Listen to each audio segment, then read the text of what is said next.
So I'm not one to tempt fate, but business right now is quite good. Goals are being achieved, I'm working with some really lovely people, and I'm excited by the opportunity every day brings.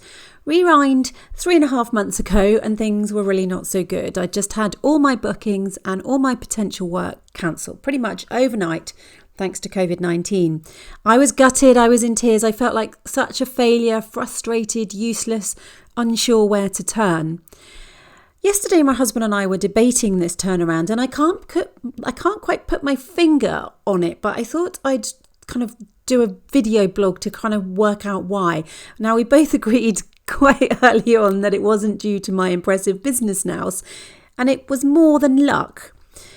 So I think to start off with, a couple of clients actually paid me, even though I won't be delivering the work for them for probably another 6 months at least. But I am unbelievably grateful to them. It gave me a bit of security, it gave me a little bit of stability, and it made a massive difference.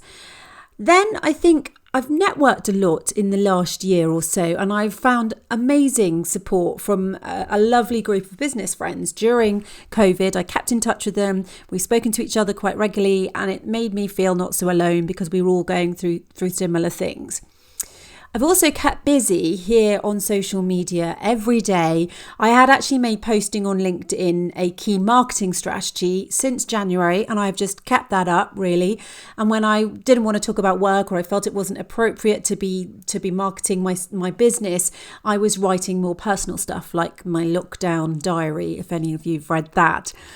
I also made sure that I applied for my COVID-19 self-employment income support scheme, because even though I didn't really want to have to do that, I know my income isn't my family's sole one. I know that I'm in a better situation than some people, but I really wanted to make sure that I could pay everyone whose services I'd been using for my business. I couldn't bear the thought of not paying any of those bills, and it was making me literally feel ill. So I did that to make sure I could pay my bills.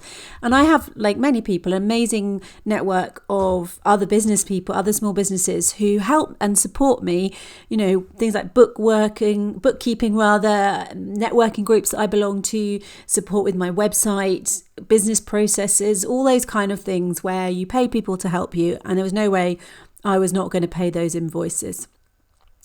And on top of that, I've worked really hard at staying positive. So I've been doing my yoga, I've been trying to meditate or find a calm 10 minutes a couple of times a day to just let it all go and feel calm.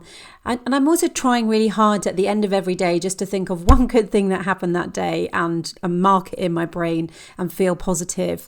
Now, this endeavour is not because I am super woo-woo or anything like that. It's been helped fantastically by the fact that earlier this year I started quite intensive NLP sessions to overcome mental blocks and things that we generally all have that stop us really being as happy and fulfilled as we would like. And I also ate an inordinate amount of chocolate and imbibed quite a lot of wine and vodka cocktails. So I guess if I sum it up, I suppose having a bit of success now and my business going well is down to a combination of knowing some awesome people, not giving up, and 12 bars.